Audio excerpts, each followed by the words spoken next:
Quand le silence de quelqu'un s'est-il avéré être juste le calme avant la tempête, j'ai travaillé dans un bureau pour une entreprise du Fortune 500.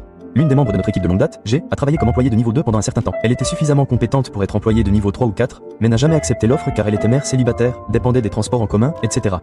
P et G, initialement au même niveau, étaient toutes de bonnes jusqu'à ce que P découvre que G gagnait davantage grâce à des primes et augmentations régulières. Une erreur de G suivie. Notre cliente a fait une erreur. Elle a utilisé l'ancien protocole de facturation alors qu'elle venait de changer. Ce n'était pas une situation grave, mais P s'est adressé aux employés de niveau 4 et à la haute direction et a suggéré que G soit licencié. Ils sont tous allés voir les RH qui ont dit que même s'il n'y avait aucune raison valable de la licencier, ils pouvaient la transférer dans une équipe plus merdique qui garantirait en gros son échec. G a compris ce qui se passait et a obtenu un autre emploi. Nous allions être en congé pendant 4 jours pour Noël. Et G a démissionné jeudi en laissant un message vocal après les heures de bureau. G savait que le message ne serait pas reçu avant lundi matin. Elle a donc envoyé un email à tout le bâtiment. L'heure d'envoi était fixée à 23h59, la veille de Noël. L'email expliquait comment P avait une liaison avec son beau-frère pendant que son mari était en mission. Comment un cadre supérieur avait accepté ce poste parce qu'il avait été licencié pour détournement de fonds et avait perdu sa licence d'expert comptable. Et comment l'un de nos employés masculins de niveau 3 avait demandé une mutation parce que notre chef de service marié le harcelait sexuellement. Nous sommes arrivés à 8h au RH et il est arrivé à 9h. C'était un véritable désastre lundi matin. Pas mal de personnes ont démissionné ce jour-là. Et dire que tout cela aurait pu être évité.